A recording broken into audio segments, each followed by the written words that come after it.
क्या एक अकेला वानर बिना किसी सेना, बिना किसी अस्त्र शस्त्र के 100 योजन विशाल उभनते हुए समुद्र को लांघ सकता है?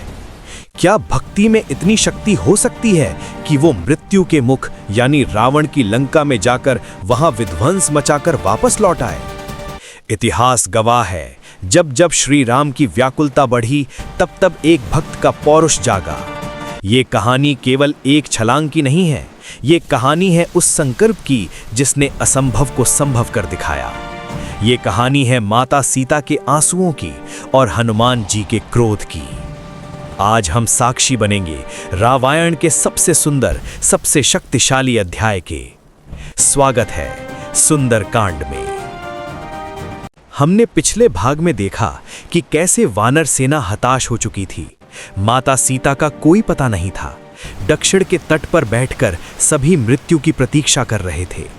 तभी संपाति ने बताया कि माता सीता लंका में है, जो इस विशाल समुद्र के उस पार है। लेकिन समस्या ये थी, सागर लांघेगा कौन? अंगद और जामवंत भी विवश थे। तब जामवंत ने हनुमान जी को उनकी सोई हुई शक्तियों का स्मरण कराया। हे हनुमान, उठो, तुम पवन पुत्र हो, तुम्हारे लिए त्रिभुवन में कुछ भी असंभव नहीं। और अब महेंद्र पर्वत के शिखर पर खड़े हनुमान जी अपना विराट रूप धारण कर चुके हैं। महेंद्र पर्वत कांपने लगा, चट्टानें टूटने लगीं। हनुमान जी ने अपने मन में श्री राम के चरण कमलों का ध्यान किया और एक भीषण गर्जना के साथ आकाश में छलांग लगा दी। उनकी गति इतनी तीव्र थी कि हवा भी उनका रास्ता नहीं रोक पा रही थी। ऐसा लग रहा था मानो कोई पंख वाला पर्वत आकाश में उड़ रहा हो। रास्ते में मैनाक पर्वत ने उन्हें विश्राम देना चाहा, लेकिन हनुमान जी ने विनम्रता से उसे स्पर्श किया और कहा, राम काज किए बिना मुझे विश्राम कहाँ। आगे सुरसा ने उनका रास्ता रोका, उनकी बुद्धि की परीक्षा ली। सिंहिका ने उनकी परछाई पकड़कर उन्हें निगलना चाहा, लेकिन बजरंग बली ने उसे भी नष्ट कर दिया। बाधाएं आईं, मगर राम भक्त का वेग नहीं रुका। 100 योजन का समुद्र पार कर हनुमान जी लंका के तट पर उतरे। रात का समय था, लंका सोने की थी, अद्भुत थी, लेकिन वहां अधर्म का अंधेरा था। मुख्य द्वार पर लंकिनी नाम की राक्षसी पहरा दे रही थी। उसने हनुमान जी को रोका। हनुमान जी ने स्त्री पर हाथ उठाना उचित नहीं समझा, बस एक हल्का सा मुष्टिका प्रहार किया। उस एक घूसे से लंकिनी रक्त उगलने लगी। उसने हार मान ली और कहा, वानर जाओ, आज लंका का अंत निश्चित है, क्योंकि जहां तुम प्रवेश कर रहे हो वहां विनाश भी साथ जा रहा है। लघु रूप धारण कर हनुमान जी लंका में प्रविष्ट हुए। वे महलों में घूमे, रावण के शयन कक्ष में गए। वहां उन्होंने मंदोदरी को देखा। एक पल के लिए लगा कि कहीं यही तो सीता नहीं है, लेकिन नहीं।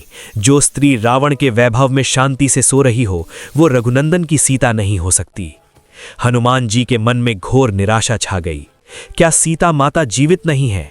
क्या संपाति का वचन झूठा था? अगर मैं खाली हाथ लौटा तो श्री राम प्राण त्याग देंगे।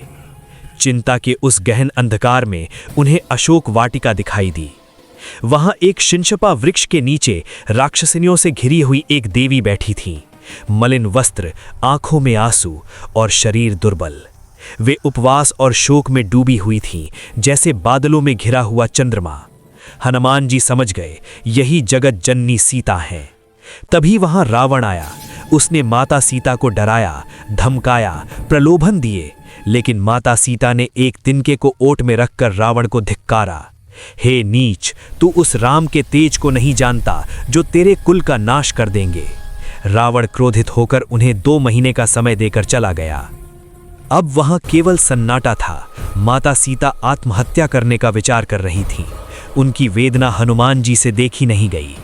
वृक्ष की डाल में छिपे छिपे हनुमान जी ने मधुर स्वर में राम कथा गाना शुरू किया। राजा दशरथ के पुत्र, रघुकुल शिरोमणि राम, वो नाम जो महीनों से सीता जी के कानों के लिए अमृत समान था। उन्होंने ऊपर देखा, एक छोटा सा वानर विनम्रता से हाथ जोड़े खड़ा था। हनुमान जी नीचे उतरे। माता को संदेह हुआ कि कहीं ये रावण की माया तो नहीं। तब हनुमान जी ने वो कार्य किया जिसने इतिहास बदल दिया। उन्होंने श्री राम की दी हुई अंगूठी मुद्रिका माता के सामने रख दी। जैसे ही सीता जी ने वो अंगूठी देखी, उनकी आंखों से आंसुओं का बांध टूट गया। वो अंगूठी नहीं, साक्षात श्री राम का स्पर्श था। हनुमान जी ने कहा, माता, मैं राम का दूत हूँ, रघुनंदन कुशल हैं, पर आपके वियोग में वे भी वैसे ही तड़प रहे हैं जैसे आप। उस क्षण भक्ति और भगवान का वो मिलन तीनों लोकों में सबसे पवित्र दृश्य था। माता का आशीर्वाद लेकर हनुमान जी ने सोचा, रावण को अपनी शक्ति का थोड़ा आभास तो कराना ही होगा। उन्होंने अशोक वाटिका को उजाड़ना शुरू कर दिया, वृक्ष उखाड़ फेंके, जो राक्षस रोकने आए उन्हें यमलोक भेज दिया। रावण का पुत्र अक्षय कुमार आया, उसे भी हनुमान जी ने आकाश में घुमाकर धरती पर पटक दिया। अंत में मेघनाद ने ब्रह्मास्त्र का प्रयोग किया। हनुमान जी ब्रह्मा जी का मान रखने के लिए स्वयं बंध गए। रावण के दरबार में एक वानर ने 10 सिर वाले अहंकारी की आंखों में आंखें डालकर कहा, हे रावण, अभी भी समय है, सीता को लौटा दो, वरना राम के बाणों से लंका की रक्षा करने वाला कोई नहीं बचेगा। रावण का अहंकार नहीं टूटा, उसने हनुमान जी की पूंछ में आग लगाने का आदेश दिया। राक्षसों ने तेल में कपड़े भिगोकर पूंछ पर लपेटे और आग लगा दी। हनुमान जी मुस्कुराए, अब खेल शुरू होगा। बंधन मुक्त होकर हनुमान जी ने लंका की छतों पर कूदना शुरू किया। एक महल से दूसरे महल, सोने की लंका मोम की तरह पिघलने लगी। चारों तरफ हाहाकार मच गया। अग्नि की लपटें आकाश चूम रही थीं। सिर्फ विभीषण का भवन और अशोक वाटिका सुरक्षित थी, बाकी सब राख। समुद्र में अपनी पूंछ बुझाकर माता सीता से विदा लेकर और उनसे चूड़ामणि यानी सिर का आभूषण निशानी के तौर पर लेकर हनुमान जी ने वापस छलांग लगाई। उस पार वानर सेना प्रतीक्षा कर रही थी। हनुमान जी ने गरज कर कहा, दृष्टा सीता, मैंने सीता को देख लिया है। वानर सेना में उत्सव मन गया। वे किलकारियां भरते हुए श्री राम के पास पहुंचे। हनुमान जी ने वो चूड़ामणि श्री राम के हाथों में रख दी। श्री राम ने उसे सीने से लगा लिया। उनकी आंखों में आंसू थे, पर अब उन आंसुओं में विरह नहीं, युद्ध की हुंकार थी। हनुमान जी का कार्य पूरा हो चुका था, लेकिन राम का कार्य अब शुरू होने वाला था। समुद्र अभी भी रास्ता रोके खड़ा था और उस पार रावण अपनी मृत्यु का इंतजार कर रहा था। क्या सागर श्री राम को रास्ता देगा या श्री राम को उठाना पड़ेगा अपना धनुष? जानेंगे रामायण के अगले अध्याय युद्धकांड में।